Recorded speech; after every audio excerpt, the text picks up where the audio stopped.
The British Empire relied heavily on symbols to project authority.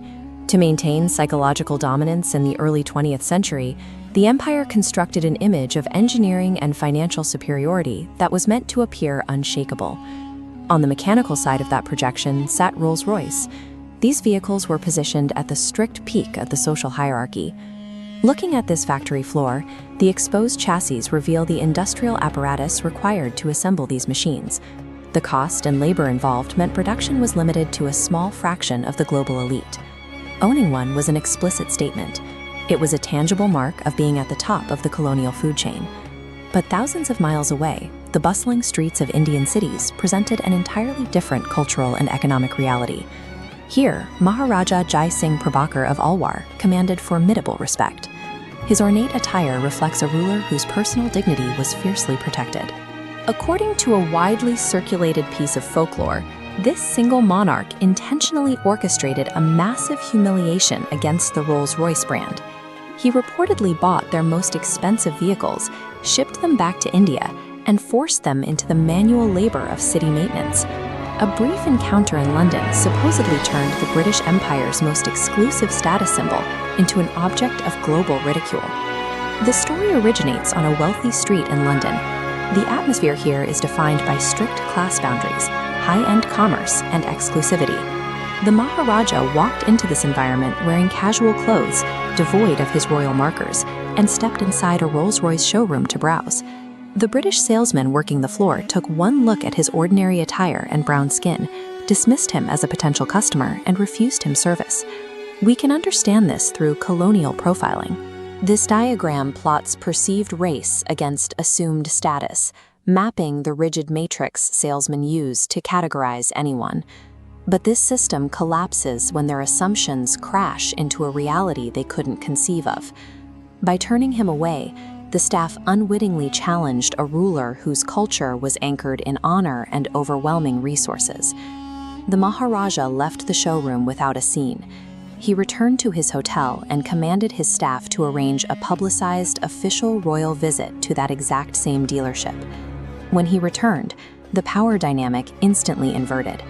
The contrast in posture between the British representative and the Indian royalty left the dismissive staff scrambling.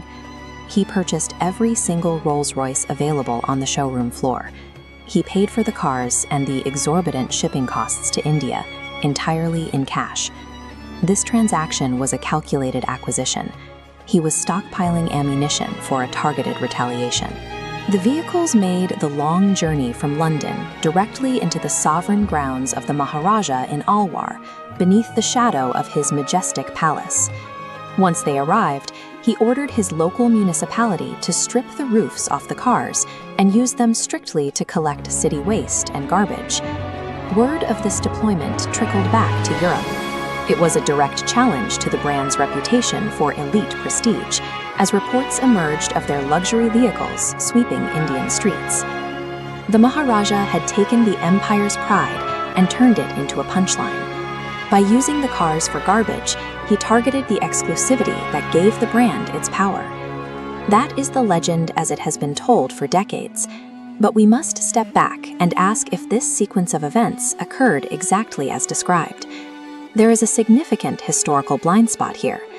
When researchers look for primary source documentation, like showroom logs or receipts from that day in London, the record is empty or highly disputed. Historians also note that nearly identical stories involve other Indian royal families, which points to a broader pattern of storytelling rather than one isolated incident.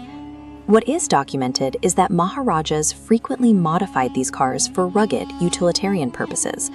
They were often adapted for hunting expeditions, which sparked exaggerated rumors back in Europe. However, dismissing the story because we lack the literal receipts ignores the actual function this narrative served for the people who shared it.